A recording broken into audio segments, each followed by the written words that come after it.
ఈరోజు మనం యేసు చెప్పిన అత్యంత చిన్న ఉపమానాలలో ఒకటైన ఆవాలగింజ ఉపమానాన్ని ధ్యానిద్దాం. ఈ ఉపమానం చిన్నదే, కాని ఇందులో దాగి ఉన్న సత్యం చాలా గొప్పది. యేసు ఇలా చెప్పారు: పరలోకరాజ్యము ఆవాలగింజ వంటిది. అది అన్ని విత్తనాల కంటే చిన్నదైనా పెరిగిన తరువాత తోటలోని మొక్కలన్నిటికంటే పెద్దదై ఆకాశపక్షులు వచ్చి దాని కొమ్మనలో నివసించునంతగా అవుతుంది. ఈ ఉపమానంలో యేసు ఒక గింజ గురించి మాత్రమే మాట్లాడ్డం లేదు. ఆయన దేవుని రాజ్యం గురించి మాట్లాడుతున్నాడు. మన విశ్వాసం గురించి మాట్లాడుతున్నాడు. మన జీవితం గురించి మాట్లాడుతున్నాడు. ఈ రోజుల్లో ప్రపంచం పెద్దదాన్ని గౌరవిస్తుంది. పెద్ద పేరు, పెద్ద పదవి, పెద్ద సంపద, పెద్ద పరిచయాలు. కాని దేవుడు చిన్నదానితో ప్రారంభిస్తాడు. బైబిల్ మొత్తం ఇదే సత్యాన్ని చూపిస్తుంది. దేవుడు ఒక దేశాన్ని నిర్మించటానికి అబ్రహాముని ఎన్నుకున్నాడు. అతనికి సంతానం లేదు, కాని దేవుడు అతని ద్వారా జనములను ఆశీర్వదించాడు. దేవుడు ఇశ్రాయేలుని విడిపించటానికి మోషేని ఎన్నుకున్నాడు. అతను అరణ్యంలో గొర్రెలు కాచే కాపరి. కాని దేవుడు అతని ద్వారా ఒక జాతిని విమోచించాడు. దేవుడు రాజుగా దావీదుని ఎన్నుకున్నాడు. అతను తన ఇంట్లో కూడా పెద్దవాడిగా గుర్తింపు పొందలేదు, కాని దేవుడు అతన్ని గొప్ప రాజుగా నిలబెట్టాడు. అంతకంటే గొప్ప ఉదాహరణ యేసుక్రీస్తే. ఆయన రాజభవనంలో జన్మించలేదు, ఒక పశువుల తొట్టిలో జన్మించాడు. దేవుడు విత్తనంలాగా పనిచేస్తాడు. మొదట వేర్లు పెరుగుతాయి, తర్వాత చెట్టు కనిపిస్తుంది. మనకు పైకి కనిపించేది ఆలస్యంగా అనిపిస్తుంది, కాని దేవుడు లోపల పనిచేస్తున్నాడు. ఈరోజు నీవు ఎదురుచూస్తున్నావా? ప్రార్థనలు ఆలస్యమవుతున్నాయా?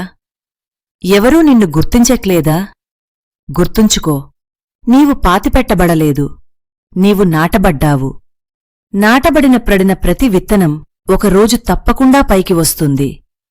దేవుడు తన సమయానికి నిన్ను కూడా పైకి తీసుకువస్తాడు. కాని ఒక హెచ్చరిక కూడా ఉంది. విత్తనం పెరగాలంటే మంచి నేల కావాలి. మన హృదయం మంచి నేల కావాలి.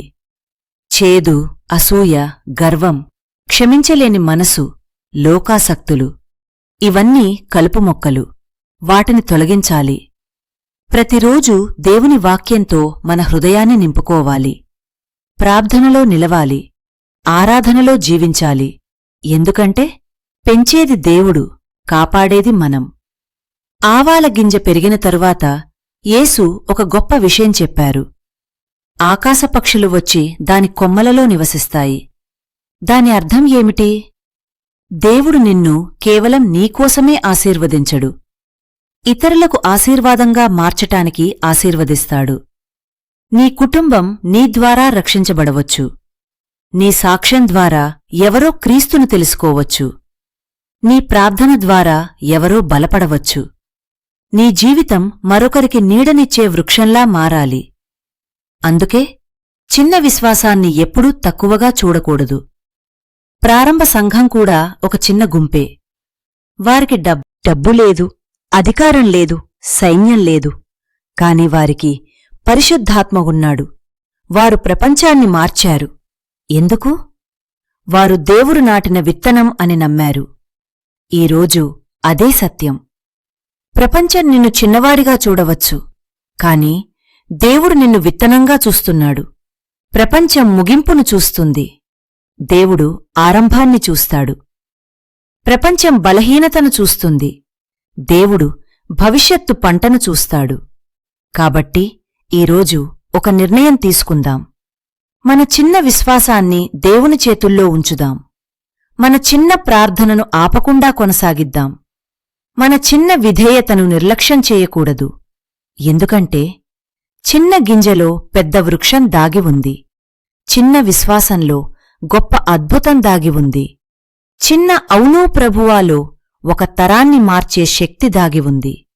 ఈరోజు దేవుడు మన ప్రతి ఒక్కరినీ అడుగుతున్నాడు, నీ చేతిలో ఉన్న ఆ ఆవాల గింజను నాకిస్తావా?